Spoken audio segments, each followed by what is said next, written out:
Hey everybody, so today is moon phases. So if you look at moon phases, some things to remember: the moon orbits around the Earth in a 28 to 30 day cycle. Where the sun is shining from makes a huge difference on what's going on. One side of the moon from space is always illuminated by the sun. So the sun is always reflecting off of one side of the moon. We always see the same side of the moon because moon's period of rotation is going to be the same as the period of revolution, meaning we're rotating at the same rate as the moon is revolving around us.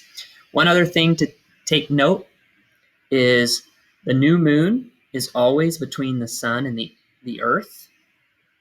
And from space,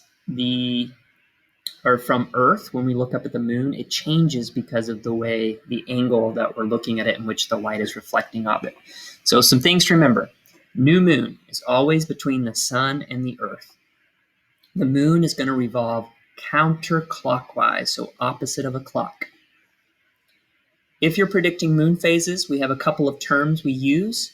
When you have a new moon and the moon on the right side is starting to get whiter, which means more light is reflecting off it, we call that waxing. And over here on this side, as the moon is getting darker on the right side, that means it's waning. And that's all going to happen after a full moon. To remember the names, we use the song. Silly Nelly can't quite get full, meaning sun, new moon, crescent, quarter, gibbous, full. Silly Nelly can't quite get full. So it just reminds us of the names of the different moon phases. And so you'll go all the way around. One of the biggest misconceptions with moon phases is which one is waxing and which one is waning. So when you look at this, the right side is going to be lit up for waxing. So you can hold your hand up, and I'll turn around. And if you're looking at the moon phase, you'll take your right hand,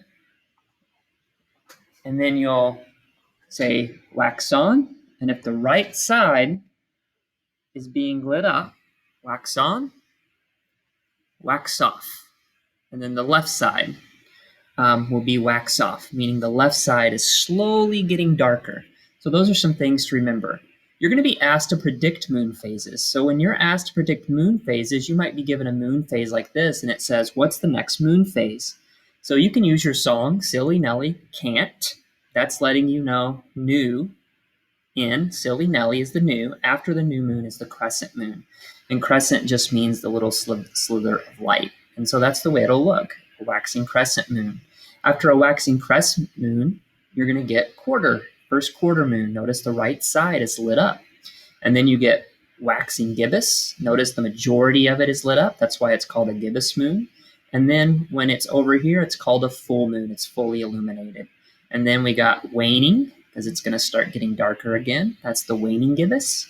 Then we have third quarter, waning crescent, and we're back to new moon. And remember, that whole process takes about 30 days.